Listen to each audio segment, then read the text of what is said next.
All right, Nick, let's talk about the Detroit Lions. Dan Campbell, he's built this staff up. Again, we've seen some really smart moves happen by this Lions team. But when it comes to the players, they're going to start to have to make decisions on this roster going forward. I think they made a really smart one today with this latest news. We'll get into that in just a second. But before we do, I'm Andrew, and this is Saturday Morning Inspection.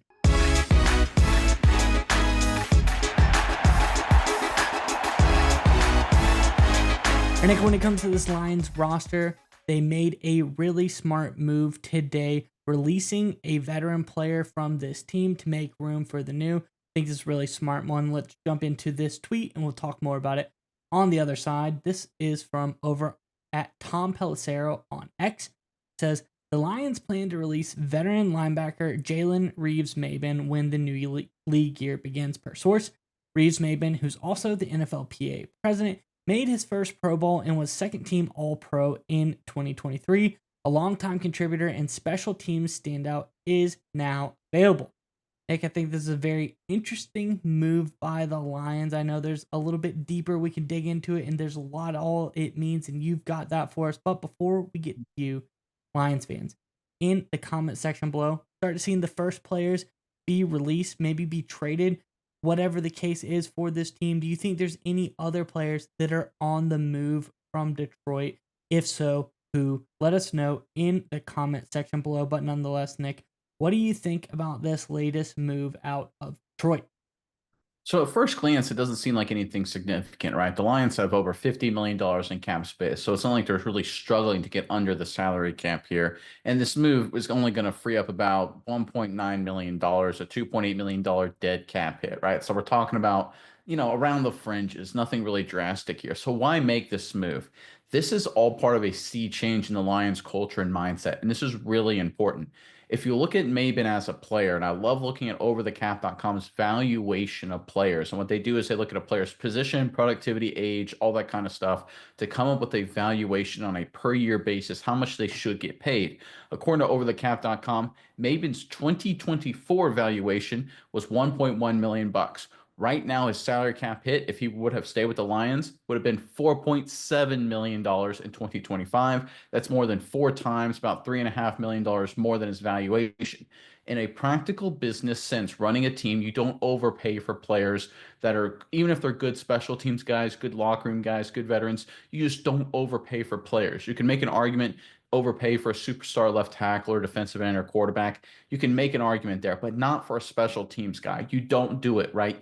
Bill Belichick, famously in New England, would never do this, no matter how great of a locker room guy, no matter how key people felt it was to the glue of the Patriots. He said, listen, you're not Tom Brady. You're gone. And I think that's the right approach the Lions have to take. This is a team that's making the transition. They're not trying to rely and live off the past anymore. They have a great opportunity here. I think the example the Lions are trying to avoid is actually what happened over the past few years with the Dallas Cowboys. The Cowboys in 2021 and 2022 won 12 games each of those seasons, made it to the playoffs, won a playoff game, retired Tom Brady. Prescott had a couple bad games, a couple duds. They left earlier than people had hoped. But what did the Cowboys do? Did they try and improve the roster? Did they try and get younger? No, what they did is they went into 2023 and they kept kind of everything in place. They made the playoffs again, got spanked in the first round. 2024 kept everything in place again. Now they're an older team. Now they have injuries and they missed the playoffs altogether. You do not want to do that for the Detroit Lions. You always want to try and be getting younger where it makes sense. You always want to try and make sound business roster moves when it makes sense. And Reeves-Maybin, loving to death, right? But he's on the wrong side of 30.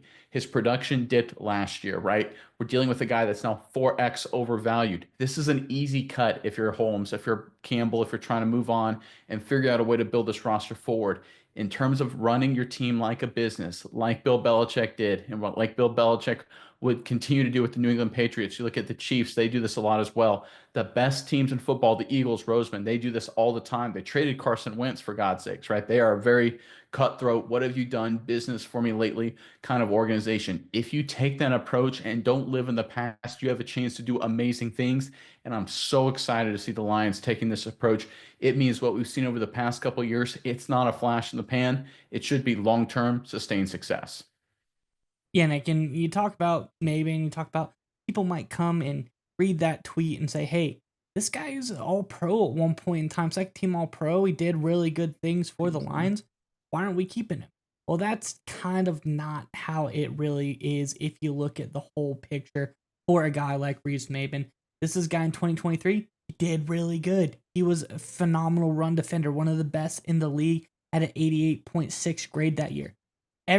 All 6 years before that, absolutely, I'd say below average, 50 PFF grades for 6 years before that. And what does he do this year? Returns to the meme. And in 2023 as well, he didn't even play that many snaps for the Lions, about 120 total snaps compared to, you look at a full season. He played a full season in 2021, one of his worst graded years. He had 615 snaps then. Played a sixth of the snaps that he had back then. He's really returned to the mean that, whatever flash in the pan going from Houston to Detroit, it really coming back, had good success that year, but it's not real. You got to look at all of the previous numbers, got to look at the body of work. So, smart move by the Lions here to say, hey, this is a guy we can't, this is excess spending. No matter how big, no matter how small it is, you got to look at all of the dollars and cents, pinch the pennies, because there could be a huge move down the road that you want to make.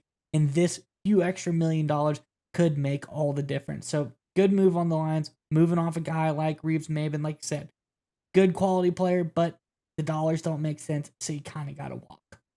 Yeah, and you bring up a great point. Like, it says all pro and he's a good name, but we're dealing with a special teams guy, right? You don't give if a special teams guy, if you can cut him and move on, that's what you do. And look, every chunk of money, every $1 million counts. The Philadelphia Eagles, they signed Zach Baum last year, for people who don't remember, for 1.5 million dollars, something like that. Like, it was a crazy low number. He played in it being a huge part of the Eagles championship run. Every dollar counts. It's not around the margins. It's not like it doesn't matter. You have to take that approach like a business, and that's exactly what the Lions are doing here. Great sign for the future in Detroit.